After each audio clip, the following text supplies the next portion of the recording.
По собакам проведите, пожалуйста, служебную проверку относительно отстрела животных. Вы видели в сетях фотографии убитых животных? Вот. Это делать категорически запрещено действующим законодательством. Об этом мы все с вами знаем. Поэтому все эти данные возьмите, они все в сетях есть, и номера машин там есть, и где эти животные обнаружены. Проведите служебную проверку. Что произошло, почему так произошло, жилкомсервис привлекайте, значит, и все это делайте. Дальше.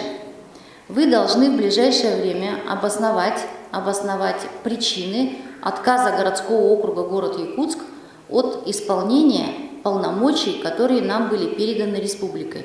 В части, значит, вот как раз отлова, содержания безнадзорных животных, бродячих животных.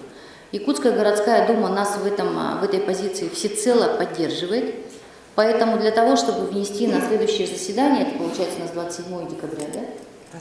25 декабря. 25 декабря Якутская городская дума должна принять такое решение. Крайний срок внесения документов у нас на сессию 25 декабря, 5 декабря.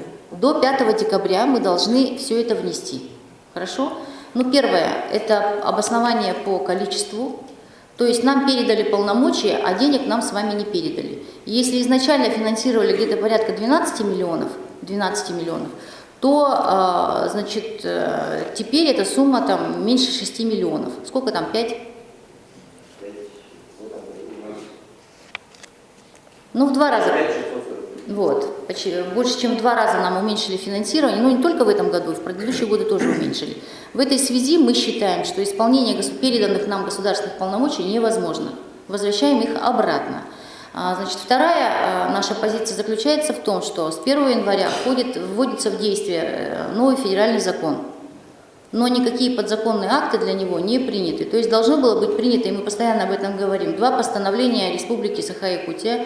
Первое о, значит, работе приютов, и второе, собственно, правила отлова, содержания, там, вакцинации, иммунизации и прочего вот этих отловленных животных. Этих документов нет, остался месяц, и мы с вами вообще не понимаем, как мы будем работать.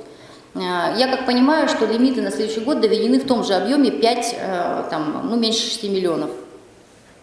Да? Менее 7, по-моему, 6,5. 6,5, ну чуть увеличили, да? Но на 6,5 миллионов город Якутск не может продолжать эту работу, поскольку в приюте собаки агрессивные должны содержаться пожизненно. Так? Все отловленные собаки, они должны стерилизоваться, чипироваться. После стерилизации там 2 недели, ну мы постоянно об этом говорим, мы не можем это выполнять, поэтому мы вынуждены от этих полномочий отказаться.